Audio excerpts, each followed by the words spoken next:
오늘은 교통 서비스 혁명 세 요소, 전기차, 자율주행 알고리즘, 승차 공유 서비스 플랫폼 이 세 가지 중에 가장 근본이 되는 전기차 산업에 대해서 말씀드리겠습니다.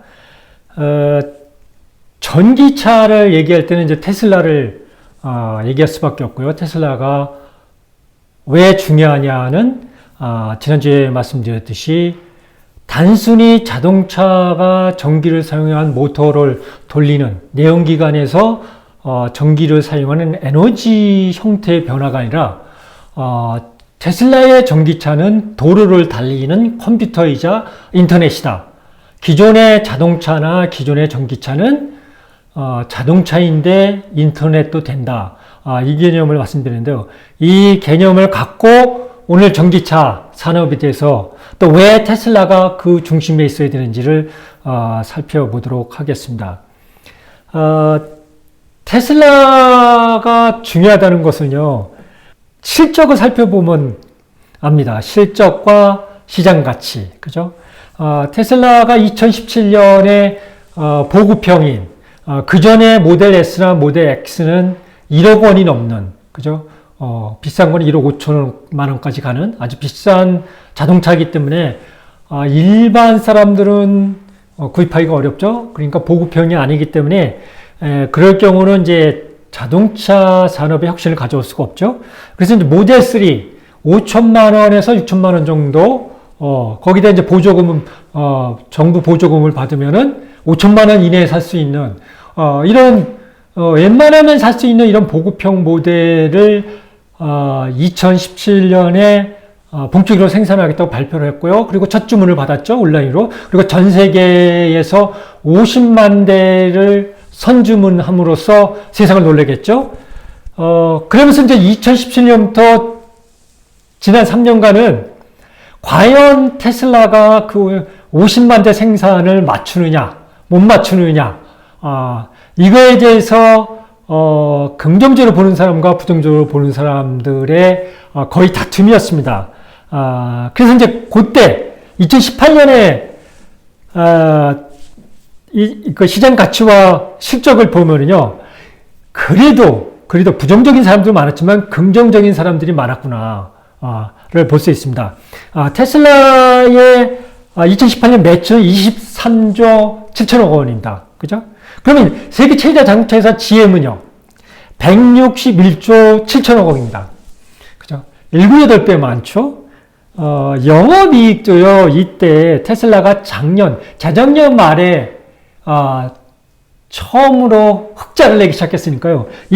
2018년에도 4,300억 원이나 적자를 냈습니다. 그죠?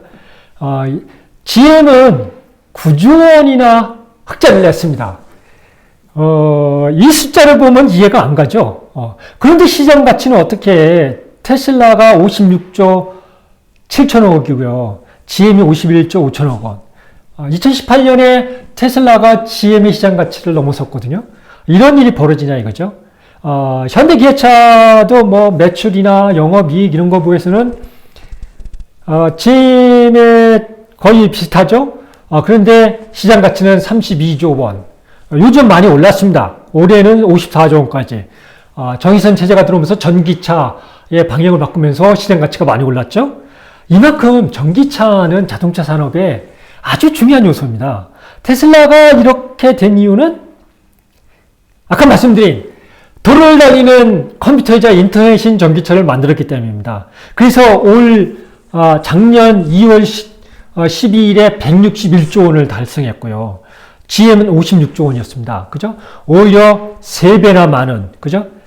단 2년 만에, 시장 가치가 3배나 많아지는, 세계 최대 자동차 회사 GM보다 3배 많아지는 결과를, 가져왔습니다. 요거를 구체적으로 이제, 현대 자동차와, 우리, 대한민국 회사니까 현대자동차와 테슬라를 비교해보죠.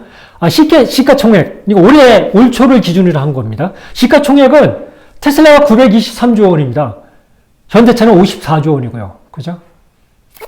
한 15배? 16배 이렇게 되죠? 17배 되겠네요. 17배. 그죠? 매출은, 작년 매출은 GM이 34조, 테슬라가 34조 원, 현대차가 104조 원입니다. 그죠? 거의 3배죠? 3배. 생산 대수는요, 테슬라가 50만 대 간신히 넘겼습니다, 작년에. 그래서 본격적으로 자기들이 약속한 대량 생산 시스템을 갖췄고요. 현대차는 작년에 조금 줄었는데 400만 대입니다. 그죠? 이거 뭐, 경쟁이 안 되죠? 그죠? 그런데 주가는, 테슬라는 816달러, 1월 달에, 그리고, 현대차는 227달러. 테슬라가 1월 3일, 작년 1월 3일 88달러 60센트로 시작을 했습니다. 그리고, 800달러를 넘겼으니까 거의 900% 넘게 오른 겁니다. 1년 만에. 그죠? 이게 아까 말씀드린 도로를 달리는 컴퓨터이자 인터넷의 미래의 가치, 혁신 가치입니다. 이걸 염두에 두고요. 살펴보자고요. 전 세계 작년에 테슬라가 전기차 주가에서도 사례 세상 놀라게 했지만 테슬라를 중심으로 전 세계 전기차 판매도 급증했습니다. 작년부터 전 세계 판매량은 320만 대. 사실은 얼마 안 됩니다. 점유율은 4.2%밖에 안 됩니다. 1년에 수천만 대가 팔립니다. 그러니까 전기차는 지금 아무것도 아니죠. 기존 자동차 회사에 다니는 사람들이, 기존 자동차 회사 관련자들이 전기차에 대해서 그동안 우습게 알고 테슬라가 왜 저렇게 난리인지 이해를 못했던 것은 이겁니다. 점유율이 작년에 그렇게 많이 팔렸는데 얼마큼 팔렸냐면요. 2019년 대비 43%가 증가했습니다. 그죠? 어마어마한 증가죠. 증가인데도 점유율이 4.2%밖에 안 된 겁니다. 그러니까 기존의 자동차 관련자들이 이해를 할 수가 없는 겁니다. 이 돈을 달리는 인터넷이자 컴퓨터인 이 개념을 이해할 수가 없는 거죠. 여기서 중요한 거는 뒤집어 보자는 거죠. 그래서 먼저 320만 대인데 실제적으로 제가 말씀드린 도로를 달리는 컴퓨터이자 인터넷인 전기자동차는 6, 70만 대밖에 안 됩니다. 나머지 250만 대 정도는 기존의 내연기관에서 전기차로 동력체계만 바꾼 거라고 보시면 됩니다. 그런 걸로 따지면은 더 점유율이 적죠. 그것을 뒤집으면은 앞으로 전기차, 원래 의미의 전기차, 도로를 달리는 컴퓨터이자 인터넷인 전기차의 앞으로의 확장성은 우리가 상상할 수 없을 듯이 빨리 확장할 것이라는 겁니다. 앞으로 10년 동안 전기차, 모든 자동차 관련 회사들이 전기차 생산에 모든 전력을 기울일 것이고요. 소비자들도 전기차로 모든 관심을 바꿀 것입니다. 그러니까 이제 앞으로 10년간은 모든 관심을 자동차에 관심 있는 사람들은 투자를 하던 아니면 내가 거기 그 업종에 종사를 하던 사업을 하던 전기차 관련한 것만 생각하시면 됩니다. 그만큼 하고요. 그리고 320만 대 중에 또 하나의 의미는 기존에는 중국이 전기차 시장을 주도했습니다. 중국 정부가 클린 에너지 정책을 집중적으로 펴면서 전기차 업체들을 전기차 사업을 많이 지원을 했죠. 그래서 중국이 세계 전기차 판매를 주도했고요.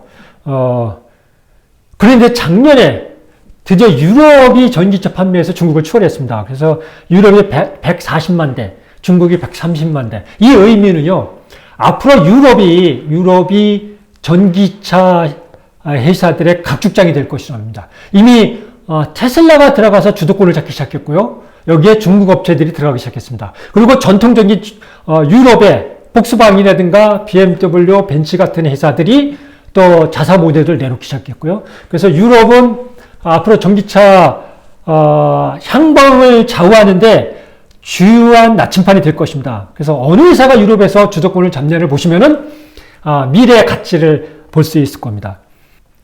전기차는 앞으로 테슬라를 중심으로 세 그룹이 쫓아갈 것입니다.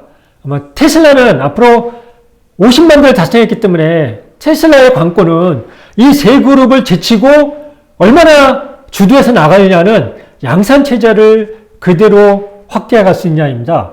그래서 2, 3년 안에 100만 대, 또 다시 2, 3년 안에 200만 대, 또 2, 3년 안에 400만 대, 2, 3년 안에 800만 대, 이렇게 양산 체제를 급속도로 늘리지 않으면은 다른 그룹들이 금방 쫓아올 겁니다. 그래서 테슬라는 앞으로 그 양산 체제를 급증시키는 데 집중할 것이고요. 그래서 테슬라가 그것을 하느냐, 못하느냐, 이루느냐, 못하느냐, 지금 예정된 독일부터 호주, 미국 내, 지금 인도까지 세운다 그러고요. 이렇게 공장 설립이 예정대로 되느냐를 보시면은 테슬라의 주가가 계속 유지되느냐, 떨어지느냐, 올라갈 것이냐, 이것이 결정될 것이고요. 그 외 세 그룹은 이겁니다. 기존의 자동차 회사입니다, 하나는. 아마 여기가 가장 큰 판매 대수를 기록할 겁니다. 왜냐면 기존 자동차 회사들은 1년에 수천만 대의 내연기관 자동차를 생산하기 때문에 이 대량 생산 능력을 전기차로 바꾸는 거기 때문에 어느 그룹보다 빠를 겁니다. 단지 기존 자동차 회사들은 도로를 달리는 인터넷이자 컴퓨터인 이 전기차의 본래의 개념을 제대로 이용하고 추진하느냐, 이해하고 추진하느냐, 여기에 관건이 될 것입니다. 그래서 어느 회사가 그것을 하느냐. 기존 회사 중에는 GM이 제일 빠르죠. 지난주에 말씀드렸듯이 앞으로 10년 내에 내연기관 자동차 생산을 거의 접고 2040년이면 클린 에너지 제로에 도전하겠다. 그러니까 완전히 자기네 시스템을 전기차로 바꾸겠다는 겁니다. 포드가 지난주에 유럽에 생산하는 모든 차를 10년 내에 앞으로 2025년부터 전부 전기차를 바꾸겠다. 포드는 아직 미국 시장을 포기를 못한 겁니다. 그러니까 GM만큼 적극적으로 나가진 않죠. 현대 기아차도, 아이오닉 5, 전기차 전용 플랫폼인 아이오닉 5를 발표를 했죠. 기존의 전기차 회사들이 기존의 자동차 회사들이 전기차를 내놨지만, 실제적으로는 유사 전기차입니다. 플랫폼을 내연기관 자동차의 플랫폼을 갖다가, 동력체계만 내연기관에서 전기차로 바꾼 거죠. 전기로 바꾼 거죠. 그래서 전용 플랫폼이 다르죠. 내연기관 엔진을 돌리는 거하고요. 모터만 넣고 구동을 하는 거하고는 구조가 달라야 됩니다. 그래서 현대차도 아이오닉을 처음으로 전용 플랫폼을 만들기 시작했고요. 기존의 자동차 회사들의 전용 플랫폼은 포드의 볼트, 닛산의 그 리프, 이게 이제 전용 플랫폼인데 제일 많이 팔렸죠. 몇십만 대씩 팔렸죠. 그리고 이제 다른 회사들도 이제 계속 그렇게 전용 플랫폼을 만들 것이고요. 그래서 이제 앞으로 이 회사들이 얼마큼 빨리 전용 플랫폼을 만들어서 전기차를 만들고요. 그리고 그 컴퓨터 개념의, 그죠? 소프트웨어 개념의 전기차에 접근하냐. 그래서 이 기존의 회사들은 어느 스타트업들과, 어느 소프트웨어들과, 어느 자율주행 자동차 회사들과, 어느 고승차 공유 플랫폼 회사들과 손을 잡는지를 지켜보시면 됩니다. 그러면, 저 회사가 가능성이 있구나, 이렇게 할 수 있고요. 또 하나의 그룹은 이제 중국 회사들입니다. 중국 회사들. 아까 말씀드린 대로 중국 정부의 클린 에너지 정책 때문에 그동안 중국 회사들이 많이 발전을 했고요. 아마 테슬라를 가장 빨리 쫓아가고 있는 게 중국 회사들일 겁니다. 그리고 또 한편에서는 이제 미국을 중심으로 스타트업들입니다. 테슬라처럼 전기차를 중심으로 스타트업을 하는 회사들. 이렇게 세 그룹이 쫓아가고 있습니다. 그래서 이제 어느 그룹이 어떤 상황에 있고 앞으로 미래 가능성을 한번 지켜보자고요. 기존 자동차 회사들은 아까 말씀드린 대로 도로를 달리는 컴퓨터, 자동차의 개념, 소프트웨어의 개념을 얼마나 이해하고 그 양산 시스템을 그쪽으로 바꾸느냐, 이걸 지켜보시면 될 것 같고요. 그래서 어느 스타트업이나 소프트웨어 회사들하고 협력을 하고 인수합병을 하는지, 그죠? GM이 마이크로소프트하고 구글하고 포드나 이런 회사들이 마이크로소프트, 구글 이런 데하고 협력하는 게 다 그런 방법들이죠. 그리고 그걸 지켜보면 될 것이고요. 먼저 미국의 스타트업들을 한번 살펴보죠. 미국의 스타트업, 전기차 스타트업들이 무지 많습니다. 많은데, 다 여기서 지켜볼 수는 없고요. 그리고 너무 미미합니다. 수십 개가 있지만, 그래서 이미 시장에 거의 진출한 그런 기업을 회사로 니콜라, 루시드, 리비안, 피스커 이렇게 4개의 기업을 한번 살펴보겠습니다. 니콜라는 올 초에 뉴스가 됐죠? 작년 6월에 상장을 해서요, 수소차를 중심으로 전기차 생산에 대한 뉴스를 만들어서, 주가가 급등을 했죠? 그런데 이제 가짜 공시, 허위 정보 공시라고 그래서 CEO가 바뀌고, 그리고 주가는 다시 또 폭락을 했죠. 이 회사는 이제 2014년에, 설립이 됐고요.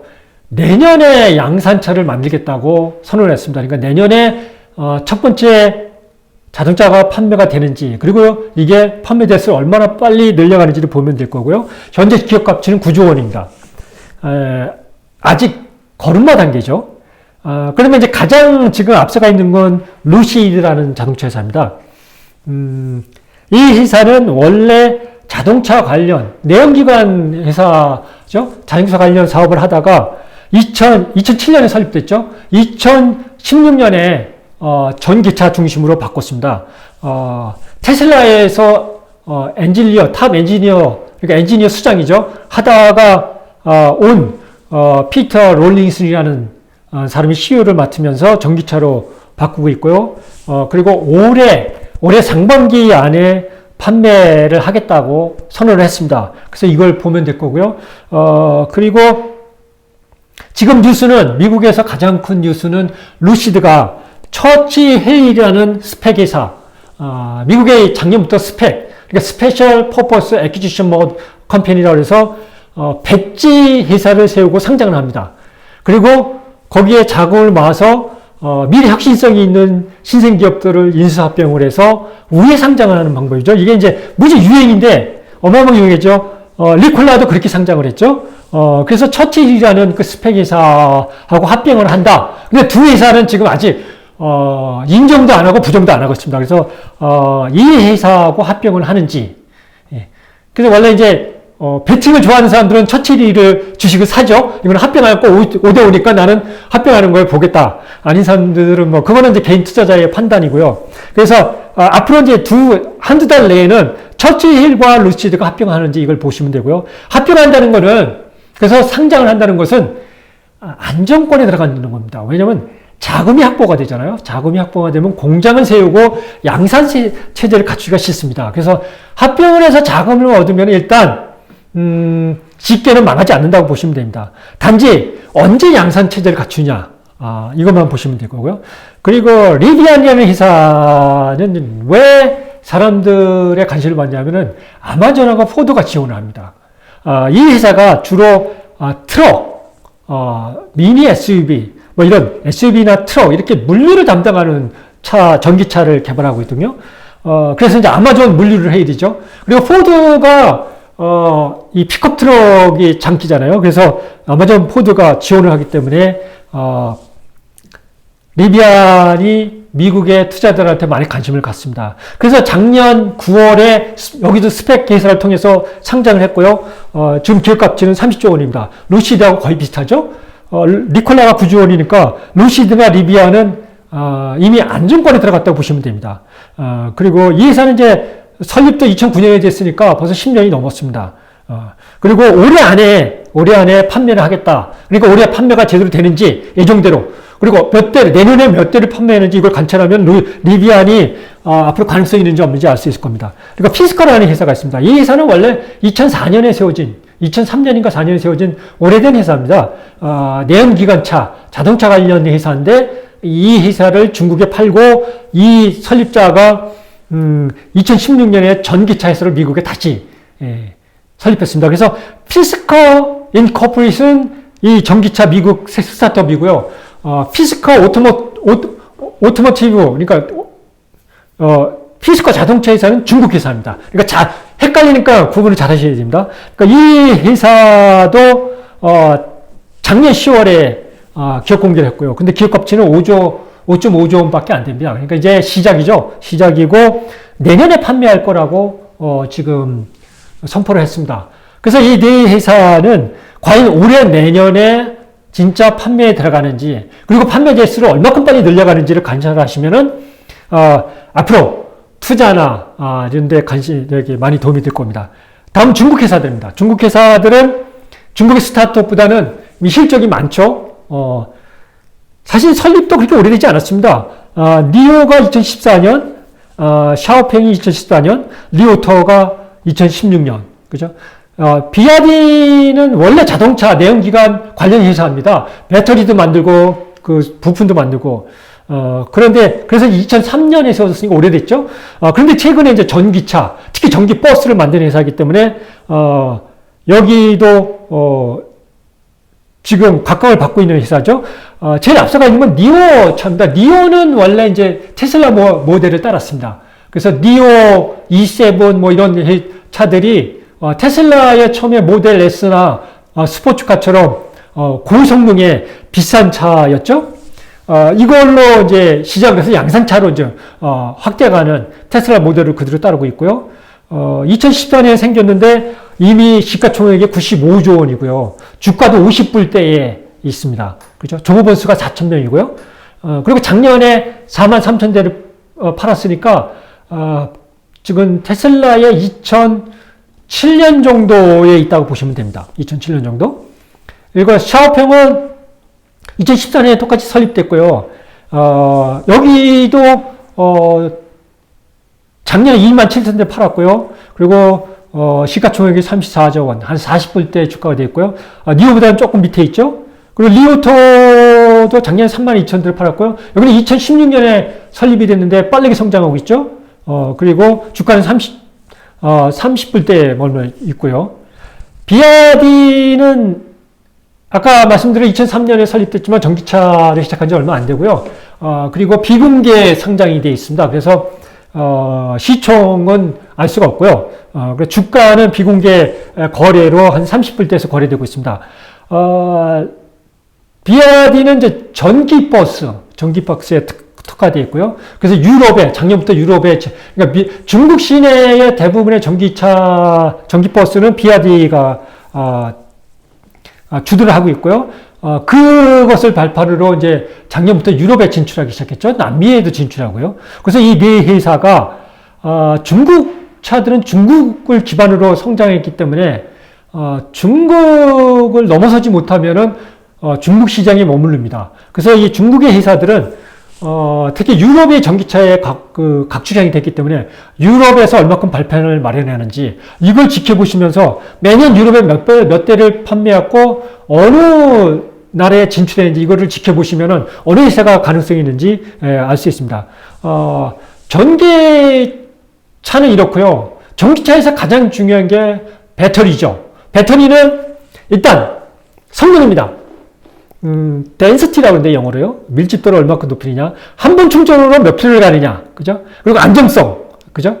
그리고 이제 크기를 얼마큼 줄이느냐. 그죠? 이 세 가지가 혁신의 요소입니다. 이거를 놓고, 배터리 생산 회사들이 각축을 벌이고 있습니다. 누가 빨리 신기술을 내고 혁신을 하느냐. 그죠? 이 세 가지를 해야 전기차에 더 큰 성능을 부여할 수 있거든요. 그래서 전기차가 그만큼 성장하니까, 전기차 배터리 시장도 급속도로 성장했죠. 작년에 34조 원이었고요. 전 세계 전기차 배터리 시장이요. 2025년, 5년 만에 84조 원이 넘을 것으로 예상하고 있습니다. 시장에서는. 어마어마한 성장이죠. 그러니까 전기차 배터리 생산 회사들도 잘 관찰하시면, 투자에 도움이 될 것입니다. 전기차 배터리는 한국, 중국, 일본이 주도하고 있습니다. 1위는 중국의 캐틀이라고요. 중국 회사가 1위를 차지하고 있고요. 2위가 한국의 LG화학에서 분리한 LG 에너지 솔루션. 그리고 3위가 일본의 파나소닉. 그리고 4위가 삼성 SDI. 5위가 중국의 비아디. 아까 얘기한 전기차 버스 만드는 비아디. 그리고 6위가 SK 이노베이션. 한국이 이제 세 군데가 들어가 있는데 한국의 2위의 에너지 솔루션하고 6위의 SK 이노베이션이 지금 법정 공방으로 막 서로 뉴스가 많이 되고 있는데 앞으로 이 6개 회사들이 누가 더 많은 전기 자동차 회사들하고 손을 잡느냐. 아마 끊임없이 테슬라도 그렇고, 많은 전기차 회사들이 이 새로운 혁신을 갖고 있는 배터리 회사로 계속 갈아타기를 할 겁니다. 그러니까 기술 개발을 계속해야 되죠. 그리고 이, 전기차 배터리 회사에 납품하는 소재 회사들, 무지 많거든요. 작년에 이 전기차 배터리 회사들의 테슬라와 함께 주가도 몇 배 상승했죠. 거기에 납품하는 소재 관련 전기차 배터리 관련 회사들의 주가도 몇 배 치솟았습니다. 이게 다 같이 가는 거거든요. 그런데 여기서 눈여겨볼 게 있습니다. 이 혁신성의 또 다른 영역을 건드리는 스타트업이 있습니다. 미국의 퀀텀스케이프라고 있습니다. 지금은 유체형입니다. 그러니까 플루이드, 액체로 된 거죠. 액체형 리튬이온 배터리입니다. 그래서 지금의 혁신성은 각 회사들이 니켈이냐, 크롬이냐, 망간이냐 이런 걸 갖고 어떤 걸 더 많이 써서 효율을 더 높이느냐, 그리고 거기에 들어가는 소프트웨어, 이 성능을 제어하고 효율적으로 배분하는 이 소프트웨어 기술을 얼마나 개발하느냐에 따라서 성능이 좋아지냐 아니냐, 이걸 싸움인데, 퀀텀스케이프가 하는 거는 이걸 고체형으로 솔리드 리튬 배터리라고 그러거든요. 고체형으로 보통 세라믹을 사용한다고 그러거든요. 그 판막을. 그래서 이럴 경우 그 덴서티, 그러니까 성능, 그러니까 한번 충전해서 오래 갈 수 있는 그런 전용 용량을 덴서티를, 밀집도를 높일 수 있고요. 그리고 안정성도 높이고요. 그리고 크기를 지금보다 2~3배 줄일 수 있다고 합니다. 그래서 이제 퀀텀스케이프도 뭐냐면 지금은 생산을 못하고 있습니다. 못하고 있는데 여기서 스펙 회사와 상장을 준비하고 있죠. 상장이 되면은 자금이 확보가 되죠. 되고 내년부터 본격적으로 양산에 들어간다고 합니다. 그래서 만약에 퀀텀스케이프가 내년부터 본격적으로 이런 솔리드 리튬 배터리, 고체형 리튬 배터리 생산 양산 체제를 갖추게 되면은 또 다른 혁신성을 가져오게 됩니다. 그러면은 더 많은 전기차 회사하고 계약이 되겠죠. 그러니까 그러면 이제 다른 회사들도 이런 고체형 배터리 기술로 방향을 전환하겠죠. 그래서 이런 퀀텀스케이프 같은 새로운 스타트업도 관심을 가진 게 여기가 과연 올해 스펙으로 성장을 하는지, 그리고 내년에 양산 체제를 갖추는지 이런 것을 지켜보면 될 것입니다. 그래서 전기차는 테슬라 중심으로 기존 자동차 회사들이 얼마큼 빨리 도로를 달리는 컴퓨터, 인터넷, 그런 소프트웨어 개념의 전기차로 전환을 하느냐, 그리고 중국의 전기차 회사들이 얼마큼 유럽이나 해외로 진출을 하느냐, 그리고 미국의 스타트업 전기차들이 얼마큼 빨리 양산 체제를 갖추느냐, 이 세 개의 싸움이 있을 것이고요. 한편으로는 이 전기차의 핵심 부품인 전기차 배터리를 누가 더 좋은 배터리, 더 오래가는 그 배터리 혁신 기술을 개발하느냐, 그리고 그거를 양산할 수 있느냐, 이 싸움이 될 것입니다. 그래서 이 관련 회사들을 관찰하면서 얼마큼 빨리 전기차 배터리든 전기차든 양산 체제를 갖추느냐. 양산 체제는 단순히 공장을 진다고 되는 거 아닙니다. 안 팔리면 망합니다. 양산 체제를 갖춘다는 것은 그만큼 소비자한테 좋은 경험입니다. 예전에는 디자인과 성능, 차가 얼마나 빨리 달리느냐, 홀스파워, 그러니까 힘이 얼마큼 세느냐, 이런 거 갖고 싸움을 했는데 디자인이 얼마큼 좋느냐. 그게 아닙니다. 테슬라의 혁신성은 유저 익스피리언스, UX, 사용자의 경험입니다. 내가 전기차를 타면서 차에 대한 경험이 계속 업그레이드 되는 겁니다. 이 모델을 누가 달성하느냐, 이 싸움이니까 이 개념을 갖고 관찰하시면은 어느 회사가 앞으로 치고 나갈 건지 눈에 보일 것입니다. 다음 시간에는 두 번째, 교통서비스 혁명의 두 번째 요소인 자율주행의 알고리즘 회사들이 어떤 싸움을 벌이고 있는지, 그리고 누가 앞서 나갈 것인지, 이것에 대해서 살펴보도록 하겠습니다. 감사합니다.